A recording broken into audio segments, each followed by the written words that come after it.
Y de mí, cuando era joven, 13, 14 años, que comencé a trabajar, yo era el más joven en el colegio, que acá sería el colegio secundario, o sea, el colegial, ¿no? El colegial, que eran 5 años, en aquel tiempo eran 7, 5 el colegial y después la universidad. El colegial, yo entré muy joven, no había cumplido los 12 años, ya entré en el colegial. Porque mi madre, qué interesante ver el apuro que tenía mi madre para que yo estudiase. Y me hizo hacer, que había allí, primer grado inferior, lo hice libre, con una profesora arriba mío, y rendí examen, lo tengo todavía. El examen 2 más 3, esas cosas súper elementales, y estaba siendo alfabetizado en ese momento. Así que siempre fui un año más de casi todo. Después descubrí 2 compañeros, pero éramos 40, que también tenían una edad aproximada a la mía. Bueno, y ahí comencé a tener una relación con mis padres, pero yo quería ganar mi dinero. Me parecía, siempre tuve ese sentimiento, donde a mí no me interesaba que mi madre me diese un poco de dinero o mi padre me diese poco de dinero para hacer algunos gastitos de joven.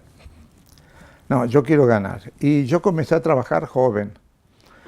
Iba a una fábrica tenía un primo cercano que tenía una fábrica de mosaicos, aquellos que hoy no se hacen más, con una prensa que se hacía de granito, y tenía fábrica de bloc de hormigón. Me fui a trabajar allí 14, 15 años e hice de todo.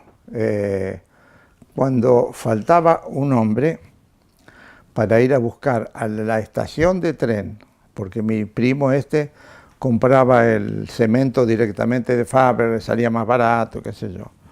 Y no había, estaba el chofer del camión, papá iba a descargar el cemento del vagón, porque había que traer, no sé cuánto era, 300, 500, no me acuerdo. 300 bolsas seguro, pero después había que hacer 2 viajes, qué sé yo.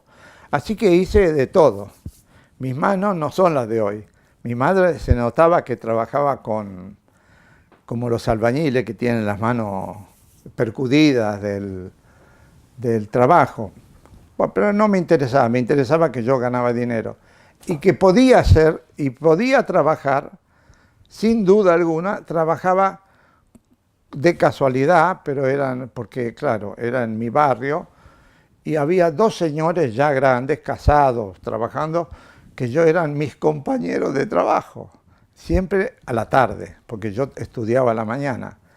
Bueno, yo trabajaba a la par de ellos, es decir, yo frenaba un poco, porque si no les ganaba. Bueno, era un joven, 14, 15 años con todo, entonces lo había aprendido bien. Mi madre estaba viva, sin duda, cuando una vez yo fui para el sur de Argentina, al sur, pero estas cosas, el sur de Argentina significa 2.500 kilómetros más al sur, donde el diablo perdió el poncho. Había una gerente en la posada y yo la escuché hablar, llamó por teléfono, claro, la posada era muy linda, pero chica, de una familia conocida en Argentina que tienen, digamos, propiedades en el sur. Pero la escuché hablar cuando pidió la llamada con Bonifacio. Bonifacio era una ciudad pequeña donde vivió mi abuela, después de viuda, con los chicos que ya habían nacido.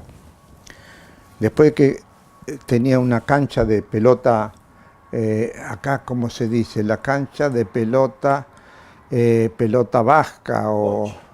No, aquella que se sacude la pared, que corren para un lado, que tiene... No, es parecido a squash, pero los españoles juegan mucho a eso. Bueno, y él alquilaba, y vivía en él, debía tener bar también ahí, y se tuvo que hacer... Bueno, pero ¿qué es lo que yo...? Cuando la escuché hablar, cuando terminó le dije, escúchame, no me acuerdo el nombre de esta persona, me dijo, ¿con quién estaba hablando? ¿Con tu madre? Perdona que te pregunte, porque estás hablando con Bonifacio, donde mi madre no nació, me parece, en Bonifacio, pero vivió muchos años ahí cerquita. ¿Y cómo se llamaba? Mi madre se llamaba Micaela. Agarró el teléfono con tal de hablar con la mamá de nuevo, que ya era una viejita. La madre debía tener una memoria prodigiosa. Micaela, dijo la señora. Pero era tan bonita, dijo. Mi madre ya viejita. Y conocida, era una mujer de muchas poses, que tenía unas estancias grandes. Estancias, ahí cuando habla de estancias son 3.000 hectáreas, 4.000. Y vivía en Buenos Aires, pero porque ya era vieja y venía a pasar montos de días al lugar que estuvo toda la vida. Entonces ella habló y estuvo hablando, me decía lo siguiente, esas cosas uno se entera una en un millón, que mi abuela, que era muy joven, pero entre mi madre y mi abuela había 16 años o menos de diferencia de edad. O sea, mi madre tendría 15 años y mi abuela 30, estoy exagerando, pero en esa medida. Entonces, una cosa que yo no sabía, que mi abuela cantaba, y muy bien, una voz. Entonces, esta señora la invitaba siempre a la abuela y mi madre, porque la señora tocaba piano y la hacía cantar a mi abuela, que tenía una voz lindísima. Yo no me acuerdo porque en ese tiempo no. Digo, wow, son las cosas de la vida. Y después mi madre quiso siempre avanzar, y mi padre, que siempre se defendió, él, después hizo esos trabajos, se compró un carro, y esta es más interesante todavía, se compró un carro que lo tuvo siempre, hasta que yo fui grande, un carro, capaz que cambió el caballo, pero era con caballo, y él le vendía verdura y fruta para varios clientes que tenía. Pero tenía siempre clientes, siempre importantes. Él nunca tuvo un cliente que después tenían problemas para pagar, que no compraban. No. Clientes que no, para comprar fruta y verdura, hoy se fija porque me das un poquito de perejil, 3 manzanas, no. Tenía una casa, cliente que yo me acuerdo, porque yo lo acompañé varias veces, que él entraba directo por el garaje a la cocina. La señora todavía no estaba ahí. Él miraba la heladera y sabía lo que le faltaba a la señora e iba a buscarlo. Después la señora aparecería otras veces. Esto es una anécdota importante, y el hijo de esa señora fue compañero en el científico o secundario, que llamamos nosotros secundario, el hijo. Pero mi padre, ese señor, era un abogado importante en Bahía Blanca, era conservador. Conservador es algo así, vamos a decir, era de derecha, o un poco de derecha, vamos a decir. Era de centro derecha, pero era contra Perón, y lo metieron en cana. O sea, fue preso. Y mi padre lo fue a saludar, y no se podía. Pero le pregunté, ¿usted quién es? El verdulero. Deje entrar, no pasa nada. Me acuerdo como si fuese hoy de eso. Los policías, ¿no? Como diciendo, no podemos hacer visita acá. no puede venir otro abogado para visitarlo. Y después fue a la señora y le dijo, señora, a la esposa de él, bueno, don Juan, ahora vamos con calma porque mi marido no entra dinero y qué sé yo. Usted no se aflija. Usted pida lo que pedía siempre. Yo espero que usted, su marido en algún momento va a salir. Evidente que esto no lo van a hacer. De cuando salga, de que 1 año, 6 meses o de aquí a pasado mañana, yo ahí ustedes se arreglan de nuevo y me paga. Ella quedó, todo esto lo sé por el hijo, que después de recibido, era ingeniero, no me acuerdo, vive, mi misma edad, me decía, se le puso a escribir, hay gente que se dedica a escribir, no, pasaje de su niñez, qué sé yo, y escribió un capítulo de mi padre, diciendo lo que había sido para la mamá y que nunca había suspendido nada hasta que el padre salió de la cárcel y comenzó a trabajar nuevamente. Era un tipo reconocidamente capaz y bueno, eso me pareció. Pero yo con mi padre tuve varias sorpresas que él no las contaba. Acá estuvieron 2 señores de Argentina, 15 años menos que yo, por lo menos, sí, más o menos, 15, 18 años menos que yo, vinieron de Bahía Blanca.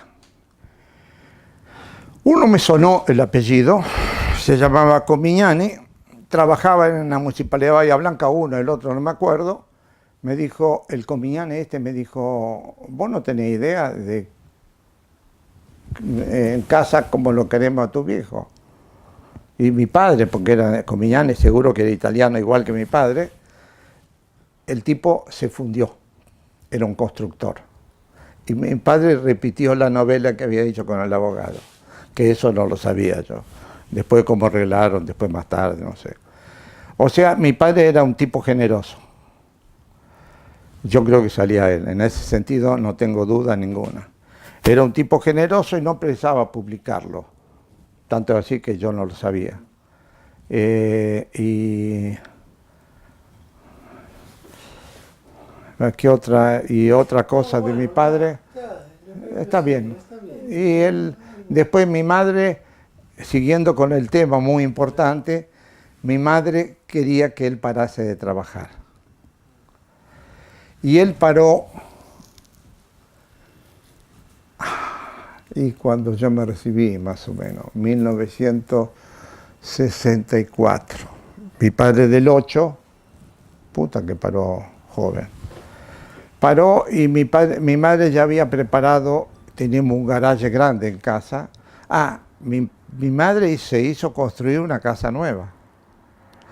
Nuestro terreno, teníamos la casa donde yo nací, pero al final se hizo construir una casa de clase media, digamos, mínimo, sí, clase media, sin exageración, porque era el sueño. Yo le digo, ella quería subir, y que le parecía, ya había puesto en la cabeza, que la función de verdulero no era algo que enaltecía.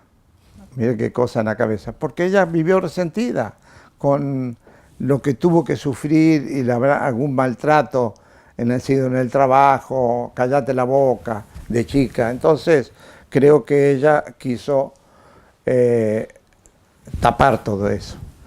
Y bueno, los dos nos recibimos, los dos, primero y segundo hermano, y ahí ella después nos preparaba fiestitas y invitaba a algunas personas que tenían un cierto nivel, se acuerdan muy bien. Me acuerdo, tengo un amigo que es desde los, qué sé yo, ¿cuánto?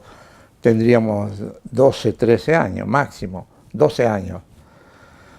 Hizo fiestas para el día del pantalón largo, me acuerdo como si en aquel momento pantalón largo era Estoy hablando de una época diferente a la de hoy, ¿no? Totalmente diferente. Pero yo creo que ella fue fue feliz así, los hijos comenzaron a avanzar. El sueño mío no se dio realmente. Yo quería llevar a mi padre, pero necesitaba dinero. Pero al principio no teníamos, yo no tenía dinero. Cuando yo comencé a trabajar, la mitad del sueldo era para pagar el alquiler. Entonces no había caso. Era arroz hasta el día 20, cuando se terminaba el arroz, qué sé yo qué hacíamos. Pero siempre me gustó ser... Esto lo cuento ahora y comienzo a reconstruir mi vida anterior. Siempre quise ser independiente. Es decir, no precisar de decir, necesito un poco de dinero. No. El dinero tiene que ser el mío, a no ser un caso grave, digamos, ¿no? Pero gracias a Dios nunca necesité. Así que después seguí estudiando y mientras estudiaba fui durante 4 años, aquí se llama auxiliar, fui en la universidad, existe un cargo con los estudiantes más avanzados, que auxiliar de docencia, una cosa así, y fui durante 2 años por lo menos de matemáticas para contadores. Tanto es así que tengo algunos exalumnos de los tiempos que tienen prácticamente mi misma edad.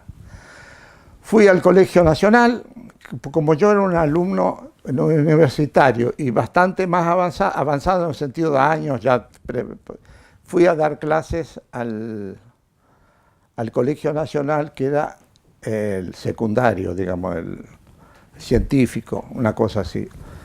Que arriba de una tienda que era muy importante, había un lugar vacío y yo dije a un amigo, principalmente para tener compañía, porque no era un amigo para trabajar mucho, le dije, yo quiero hacer una academia pequeña, contratamos una profesora de inglés, damos clases de inglés y de matemáticas, y así nos ganamos unos mangos.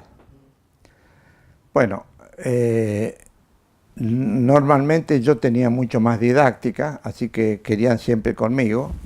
Bueno, eso que me acuerdo, y con eso juntaba unos pesos para no tener que pedir en casa, ¿no? Bueno, yo me recibí, para hablar un poco cuando entré en la carrera, estuve 10 años en Argentina. Viví en 7 lugares diferentes, en 10 años. Hubo un año que me cambié de casa 3 veces, siempre con mi esposa atrás, que es fundamental. El ingeniero sabe que si la familia se queda en un punto y él trabaja en otro y se ven una vez cada 15 días, eso no funciona. Ni para la empresa, fundamentalmente, ni para el ser humano. Así que mi mujer me acompañó absolutamente siempre. Y así tuvimos los 3 chicos, ¿no? Yo estaba, cuando nació el más chico, en el año 1971, yo estaba a 2.000 kilómetros de Bahía Blanca, haciendo un aeropuerto en el límite con Paraguay. Bueno, y ahí pasaron varias cosas. Y después una vez me dijeron, el dueño de la empresa, me dijo Repucci en aquel tiempo, me decía, no, Repucci hasta el fin de mi vida, del fin de la vida de él también. Repucci, vamos a Brasil, porque en aquel tiempo la central de la empresa donde yo trabajaba era en Buenos Aires, pero yo tenía mucha relación con el dueño, mucha relación. La relación profesional. El dueño le hizo saber al hijo que él quería tener un hijo como yo. El hijo ha quedado afectado para siempre con él. El padre no podría haber dicho una cosa así. Bueno, yo me llevaba muy bien, además era muy activo y qué sé yo. Pero él me ofreció venir para acá porque era en el 76. Y en el 76 comenzaron los movimientos de los guerrilleros, pero bastante fuertes. No vamos a discutir la política argentina, pero había un lío, como decimos, muy importante. Y este hombre dijo, el italiano dijo, yo me quiero llevar la familia y me quiero ir a vivir a Brasil. Tenemos un grupo acá que quiere hacer una inversión. Brasil en ese momento estaba andando bastante bien. Digo, bueno, vamos. Y yo me torné socio pequeño, muy pequeño, en esa oportunidad. Teníamos 3 socios profesionales, uno que se dedicaba a las obras en Brasil, que era yo, y era el hombre de confianza, otro que era un argentino, que vivió acá muchos años, que ya tenía una empresita de señalización acá, la que pintan las calles, en las placas, y un brasilero. Con el decorrer del tiempo se quedó Bruno, que es amigo mío hasta hoy. Yo le dije, Bruno, mejor te vas. Vos no te interesa mucho, estás haciendo acá, tenés tu propia empresa. Mejor andate para no dar problemas. Sí, yo creo que sí, no tengo muchas ganas de seguir. Bueno, andate, porque tu forma de ser choca conmigo, pero no conmigo. Choca con Pachela, que era el nombre del dueño. Y se fue.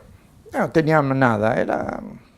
Él no era el tipo para ser un director ejecutivo. Él tenía que, en aquel tiempo había que ponerse las mangas bien para arriba y comenzar a trabajar. De todas formas, este señor, teníamos un carioca que no dio, porque él de repente venía a trabajar siempre a las 12, de las 12 a la 1, porque le gustaba la noche, pero yo dije, si él, porque era el comercial, si él se consigue las obras, que haga, le pagamos por eso y chao. Pero al fin salió y me quedé solo. Fue el único socio, vamos a decir, fundador no, pero no sé, una cosa así. La empresa se llamaba, el mismo nombre que tiene en Argentina, Dos Arroyos. Dos Arroyos son dois córregos no sur. Ainda se fala córrego al sur de Brasil. Y ahí comenzamos a trabajar. Pero era la primera vez que yo tenía un lugar en principio fijo, que fue el lugar donde yo hice todo, en esta calle prácticamente que tenemos aquí.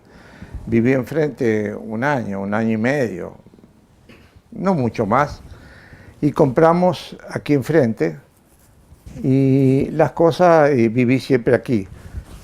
Diferente a lo de Argentina, que hicimos vida de gitanos, ¿no? Porque para una mujer, especialmente la dueña de casa, ir de un lado a otro.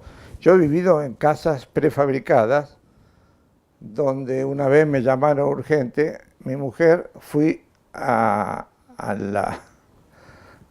mi casa, me dijo mi mujer, fíjate lo que hay en el lavadero.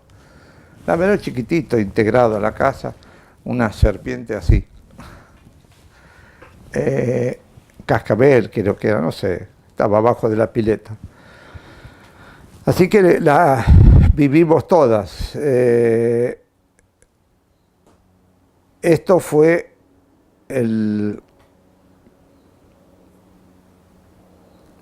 yo he hecho un error, porque lamentablemente he saltado para Argentina. Lo de la serpiente ha sido en Argentina, acá no. Acá no, porque vivimos en barrios totalmente civilizados, digamos. No es que no eran civilizados, estaban muy cerca por ejemplo, el aeropuerto que hicimos en Argentina, al lado de Paraguay había 2 tribus de indios. Uno, ya no me acuerdo las dos tribus, eran diferentes, de origen diferente, y estaban los indios que yo los utilizaba cuando teníamos que desparramar bolsa, porque mano de obra intensiva, digamos. Bueno, pero volviendo a Brasil, y aquí comenzamos a trabajar, y mi socio y jefe, porque me había transformado en socio pequeño, pero era el socio, además dirigía todo. Es decir, lo que antes era dirigir obras, yo me quedé con la administración, con las obras y ir a ganar obras, que nunca fue no fui un as de marketing, pero nos defendimos. Había en un tiempo el marketing era medio dirigido, así que no tenía muchos problemas. Enseguida me adapté a la forma de ser. Acá ese trabajo no lo hacía en Argentina en absoluto. Yo era ejecutor de obras, nada más. Acá cambié, me transformé en empresario, no más en ingeniero. Y así fue siguiendo hasta que llegamos, esto fue en el 76, 75 creo que vine la primera vez y ya nos vinimos a quedar. Y ahí comenzó yo me hice fue ganando algún dinero más, evidentemente, porque yo era el socio, el que hacía todo, y Pachela, que era mi socio capitalista, digamos así, con varios más que él trajo. Él no se quiso sentir solo y se trajo algunos amigos de Argentina que colocaron un poco de dinero. Pero eso no influyó, y él me decía, y tenía razón, vos y yo nos vamos a quedar con todo.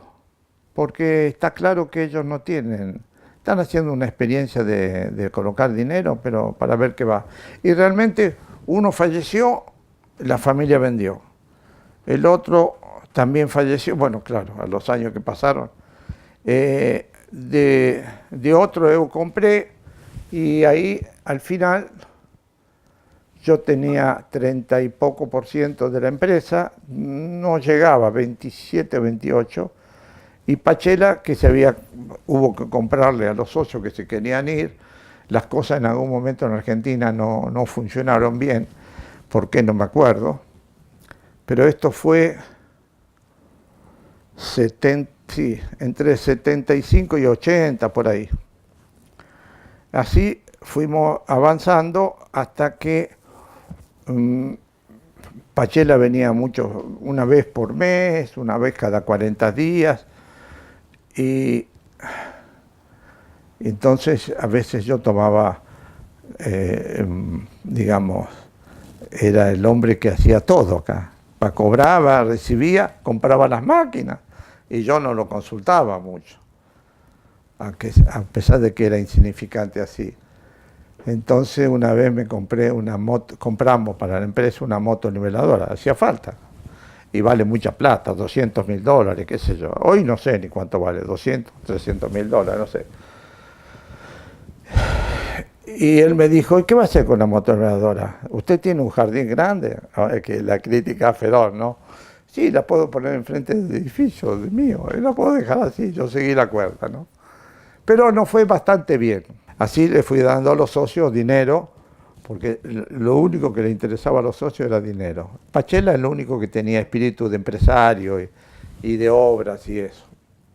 Bueno, y así fuimos construyendo hasta el 88, que él no se sintió muy bien. Me dijo, estaba muy bien, siempre estuvo muy bien, pero la vida da un soplo así, y él no estaba bien. Yo mismo lo acompañé al médico acá, qué sé yo, porque él me dijo, bueno, pero yo tengo mi hijo, yo le mando mi hijo acá.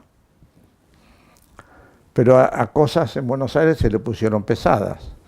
Entonces me dijo un día, Repucci, yo me voy a llevar a Gianni. Gianni era el hijo. Ah, no. Yo dije así, si usted se lo lleva, porque era mi ayudante, era un socio además. Vendemos esta mierda, dije yo.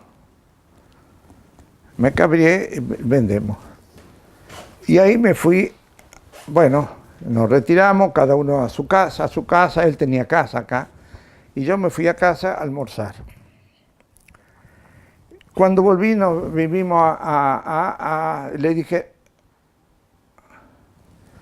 yo compro la parte suya, se la compro, porque yo le hablaba de usted y él me llamaba de usted también, no sé por qué. Una vez insistió para que el tú en Argentina es muy difícil. Hoy es todo así en Argentina. Antiguamente, 30 años atrás, no, era usted y había que tener una amistad más profunda. Pero una vez me quiso decir, no, pero nos conocemos hace tantos años, vamos a decirnos de vosé, digamos. Yo él no se atrevió, al final, está bien, bueno, vamos, pero yo no me atreví a dar el primer paso, él también no, y nos quedamos de usted para los dos lados. Al final él me dijo, ¿va a comprar? ¿Y con qué va a comprar? Yo tenía ya un discurso hecho. Bueno, qué sé yo, tengo un poco de dinero guardado, tenía unos mangos guardados. Tengo una casa muy importante, que la tenía, había hecho una casa de fin de semana, que eso fue una tara, siempre de hacer una casa importante, en Itu, Puerto Feliz. La tenía en Puerto Feliz, muy linda. Cancha de tenis, cancha de fútbol, una quinta grande, y eran como 14 hectáreas, así que era una chacra realmente. Y decidí venderla. No saqué mucha plata, pero en aquel tiempo era bastante dinero. Esto fue en el 87, creo que la vendí, ya hace un montón de años. La vendí, con eso le di una entrada. No, ya tenía mi dinero, o sea que me quedé con cero en el banco. Y le di eso y digo, bueno, el resto se lo voy pagando. Así que fui trabajando y pagando. Y un día me dijo, Pérez Repucci, usted está trabajando, me está pagando con las cosas que eran nuestras, de los dos. Usted está, entiende lo que yo quiero decir, ¿no? Que no dejaba de tener razón, pero sí, ¿dónde sacaba el dinero? Yo con eso iba trabajando y pagando. No, yo había tomado 2 obras, más o menos buenas aquí en la Municipalidad de San Pablo. Trabajamos mucho para la Municipalidad de San Pablo. Y en ese momento me dijo no. Y yo dije, bueno, no importa. Yo no las voy a entregar las obras, no tiene sentido. Las voy a subcontratar. Esto es una anécdota preciosa. Y agarré agarré 2 empresarios conocidos ya. Le digo, muchachos, yo no tengo capacidad ahora, no quieren, los tipos de boca abierta, vinieron. 2 obras buenas eran. Y uno me pagaba 10% y otro 15%. Uno se tiró al agua y dijo, yo la quiero, aunque gane poco. Porque a veces vos tenés que tener horas para rodar, ¿no? So que el intendente era el expresidente, Yanio Cuadro, que evidentemente no pagó a nadie las obras. No les pagó nada, así que ellos no me dieron ningún dinero.